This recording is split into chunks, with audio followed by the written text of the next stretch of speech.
Je suis en présence de Cécile et Franck qui œuvrent depuis un grand nombre d'années à trouver des réponses concrètes et réalistes sur tous les aspects qu'offre l'univers des relations humaines.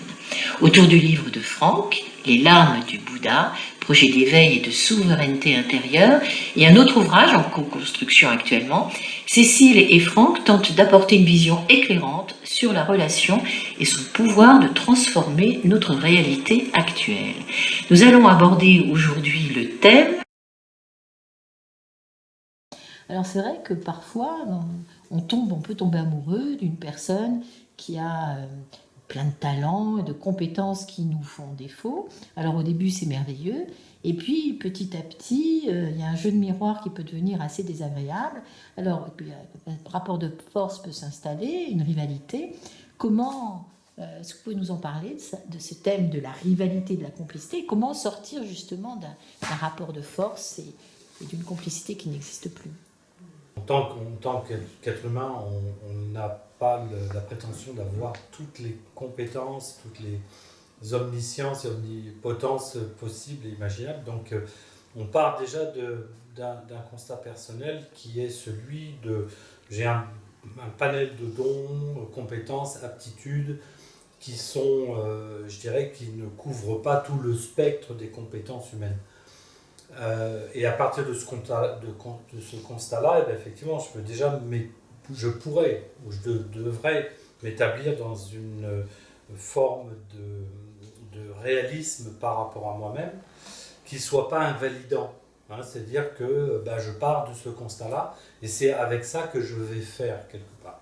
Après, quand le jeu de relations se met en place et d'alliance se met en place, bien évidemment que l'autre personne arrive avec aussi son panel de compétences, de dons, d'aptitudes, de capacités. Et à la fois, on voit bien que, comme tu le soulignais, que si on se laisse prendre par le piège du jeu de miroir qui me confronte dans ce que je n'ai pas, qui me désigne ou qui pointe du doigt le fait que je ne sois pas compétent dans telle ou telle aptitude, et que ça puisse être mal vécu ou mal informé dans le jeu de la relation, ça peut effectivement déboucher sur une notion à la fois de sentiment d'être mis en accusation de quelque chose, ou désigner incompétent de ceci ou de cela, et de créer une frustration quelque part. Voilà. La rivalité ne se joue qu'à partir d'une vision égocentrique de soi. Et finalement, je suis rival parce que j'ai quelque chose à défendre au fond de moi-même. J'ai quelque chose à imposer comme étant quelque chose de complet ou de puissant par rapport à l'autre.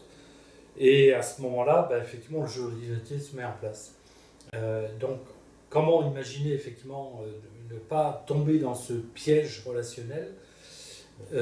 Ça passe déjà par rapport à soi, et à la fois dans l'idée aussi de voir que l'autre personne arrive aussi avec avec un espèce de panel de compétences et d'aptitudes qui couvre tous les aspects de la compétence humaine, et qu'il va falloir faire avec ça. Donc, comment on va pouvoir imaginer la notion de complicité, c'est-à-dire d'alliance, de compétences, de dons, d'aptitudes, qui vont être bénéfice-bénéfice, c'est-à-dire qu'on va se retrouver dans quelque chose qui va être un partage heureux, productif et créatif, dans lequel on va gagner quelque chose, on va croître dans quelque chose, on va augmenter quelque chose pour nous, et pour l'alliance et pour chacun des individus.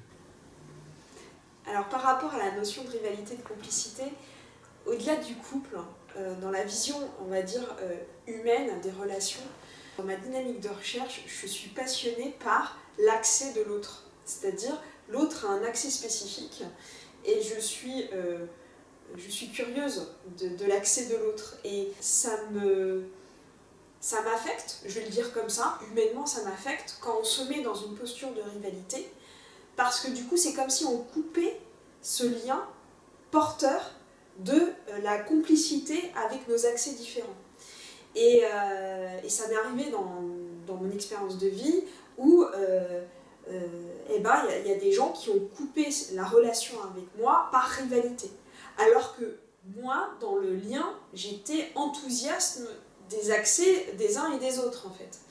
Et je me rends compte que il est difficile de reconnaître pleinement l'autre si on ne se reconnaît pas et on ne se valide pas pleinement soi-même. Et quand on se valide soi-même dans sa compétence, ça ne veut pas dire qu'on invalide l'autre, ça veut dire je me valide dans ma compétence, et en me validant dans ma compétence, je suis du coup en mesure de percevoir la capacité de l'autre, et donc du coup spontanément avoir ce que l'autre fait que je ne sais pas faire. Et là, je trouve que se joue une danse, et une danse harmonieuse avec l'autre en complicité, et l'autre va apporter des ingrédients que je n'ai pas, et inversement, et là on va pouvoir faire une recette, on va dire, excellente, quoi. Donc du coup, au-delà du couple, c'est vraiment cette vision de la toile humaine, de dire si on passait en mode complicité les uns avec les autres, en reconnaissant les talents des uns et des autres, tout en se validant soi-même, c'est-à-dire je fais partie de la danse et j'ai ma place aussi dans la danse, on serait pour moi dans une co-création vertueuse, et du coup une sensation du coup d'être enfin à ma place parmi les autres, où chacun a sa place. Et là il y a un sentiment de complétude à l'intérieur, mais aussi de complétude collective, en fait. Est-ce que dans votre couple, vous pouvez nous citer la dernière fois où vraiment il y avait une possibilité de rivalité entre vous, et pourquoi, et comment vous avez réussi à la surmonter?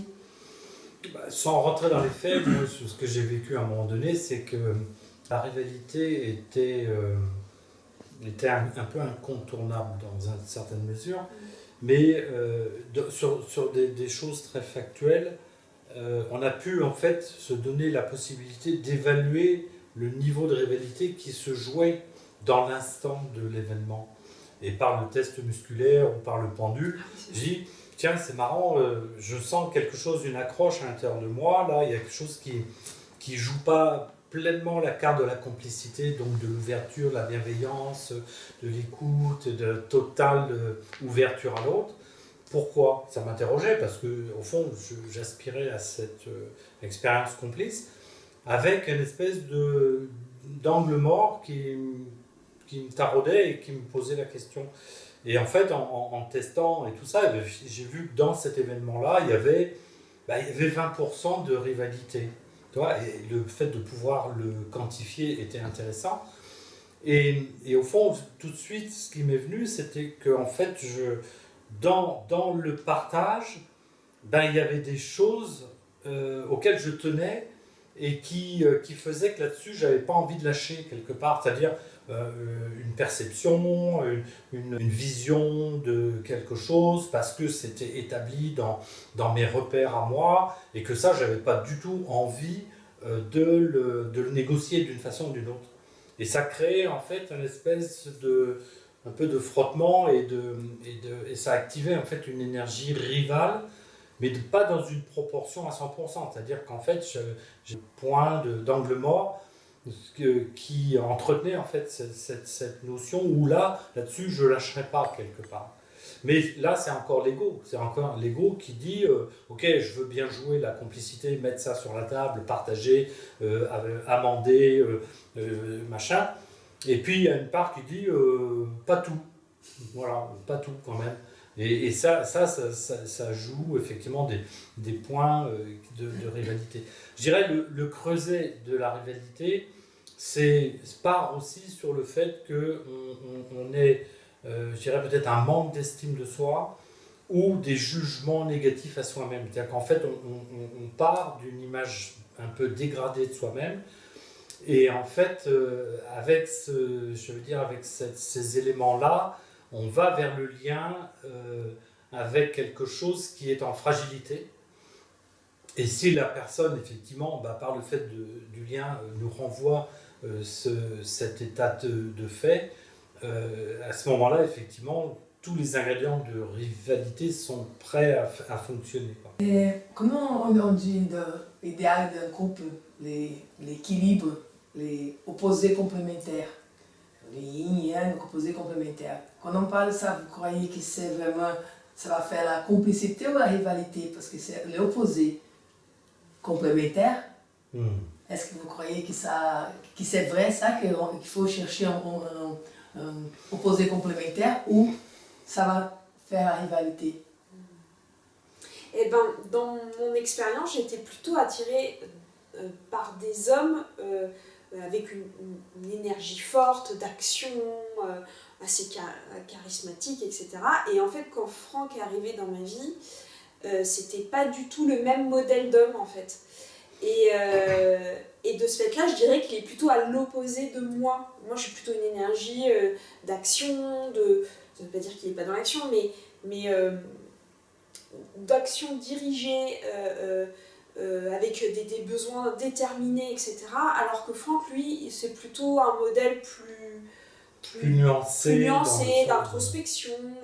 Voilà, moi, je suis plutôt extravertie, lui introverti, etc. Donc, quelque part, dans notre dynamique, on est vraiment, pour moi, dans des polarités vraiment différentes, des modèles différents. Et en fait, qu'est-ce qui fait que ça fonctionne? C'est qu'il y a cette vision que je partageais tout à l'heure, de dire, il a des accès que je n'ai pas. Donc, au lieu de dire, il faut qu'il soit comme moi, c'est plutôt, je suis curieuse de voir l'accès qu'il a, parce que son accès, si je m'y ouvre, je vais en bénéficier. Et tout comme lui, en fait. C'est-à-dire, elle est différente de moi, mais si je m'ouvre à ce à quoi elle a accès, en fait, je vais pouvoir en bénéficier et du coup, agrandir mon champ d'expérience. Je dirais les talents, la richesse de l'autre ne doit pas être piétinée.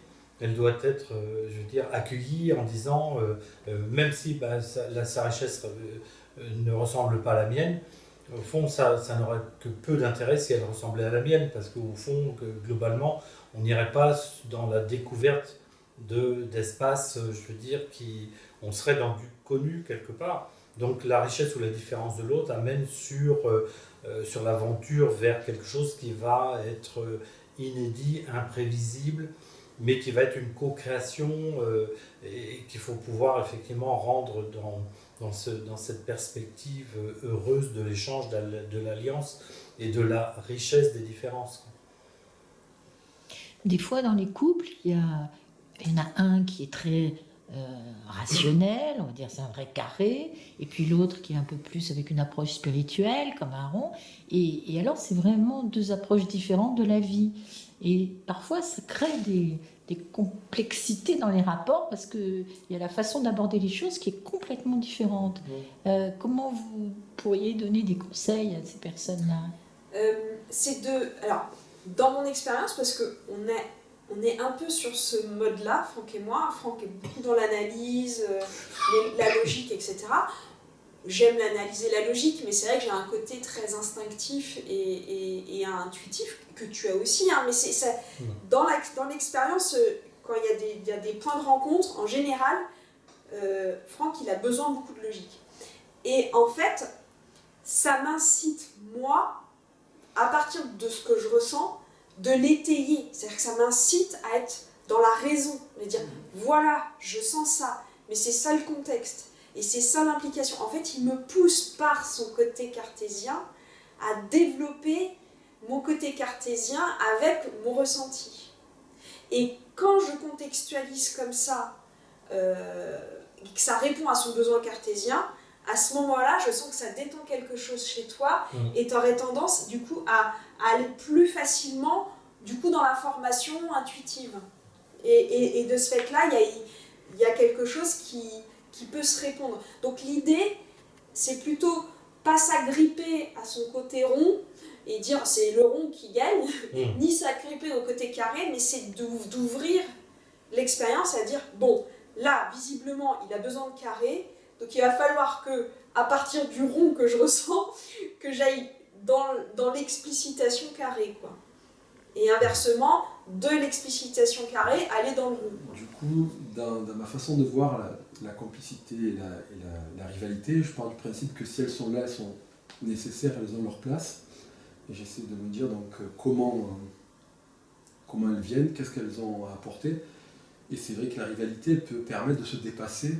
Elles peuvent permettre d'atteindre des objectifs qu'on n'atteindrait peut-être pas s'il n'y avait pas la rivalité, le fait de vouloir être devant l'autre et d'arriver devant l'autre et de montrer à une tierce personne ou à cette personne qu'on est plus fort et qu'on arrive, du coup on a pu réaliser des choses humainement grâce à la rivalité souvent.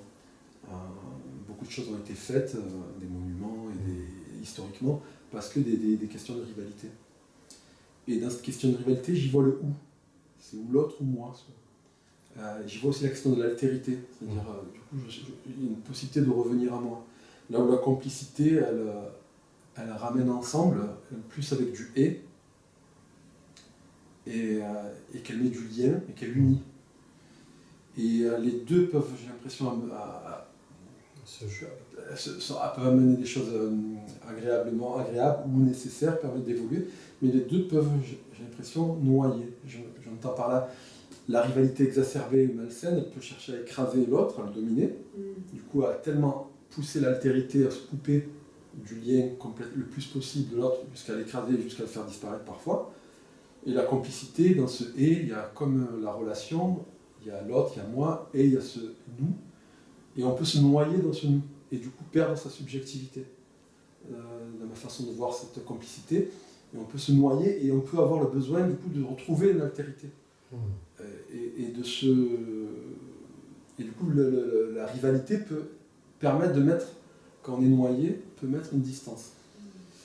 Et ma réflexion, elle est là-dedans, comment être dans la respiration dont tu parlais, qui m'a marqué tout à l'heure, Franck, dans ces allers-retours, comment peut-être mettre de la complicité dans la rivalité, mettre du « et » dans ce « ou », et vice-versa, et comment arriver à naviguer. Rivalité telle que tu l'employais dans le contexte relationnel dans lequel tu l'employais, je dirais, faisait appel à un autre mot qui était compétition, avec dans l'idée qu'effectivement dans la compétition il y a des énergies, il y a des dépassements de soi, il y a des vertus, tu vois, mais la compétition peut être vécue dans la complicité, c'est-à-dire on peut effectivement la complicité crée effectivement ce champ énergétique qui propulse deux individus vers je dirais quelque chose qui va les mettre en épreuve ou en évolution ou en émulation. Je dirais ce que je ressens dans le lien que je vis avec Cécile, c'est que en fait il y a une stimulation qui se fait à des endroits où je pourrais quelque part un peu m'endormir ou être un peu indolent et autres.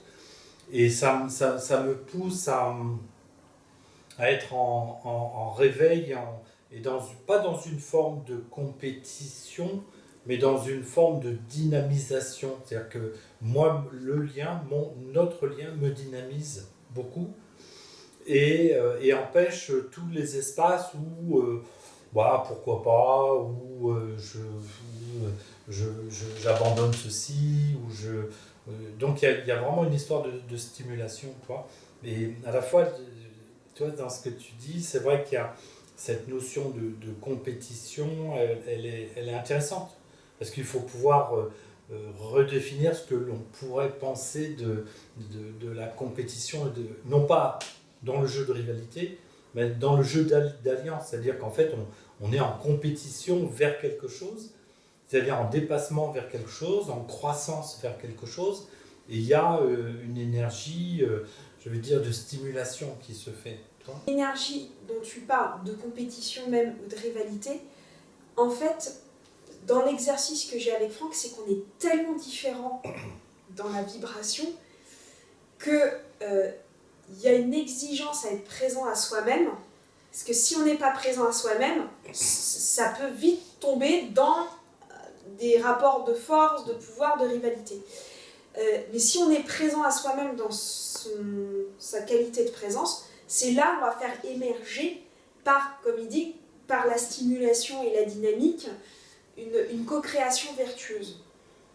Donc, ce que je veux dire par là, c'est qu'à partir du moment où on a la détermination d'être à l'intérieur de soi-même, l'autre, spontanément, si tu veux, si on est vraiment dans cette qualité d'écoute, va nous dynamiser. Il n'y a plus besoin de rivalité ou de compétition. Parce que par le fait d'être ensemble et d'être dans cette quête intérieure mutuelle, de vérité intérieure, pouf, c'est comme si on changeait de paradigme. C'est-à-dire que cet espace-là, c'est comme si la dynamisation était tout autre. Et du coup, on n'est plus dans ce jeu-là, en fait. C'est plus ces jeux de polarité-là, en fait. C'est comme si on était branché à du... Je caricature, mais là, tu es branché à du 120, enfin 200 volts chacun. Waouh, je suis sur du 200 volts et toi aussi. Bah, qu'est-ce qu'on va faire avec du 200 volts chacun? Et on n'a plus besoin de compète. Tu vois, on n'a plus besoin de ces énergies-là. Et je dis pas que temporairement, ça peut avoir sa place et son sens dans un certain jeu. Mais là, c'est comme si on parlait d'un autre jeu. Tu vois, à partir du moment où on est bien calé sur sa fréquence personnelle.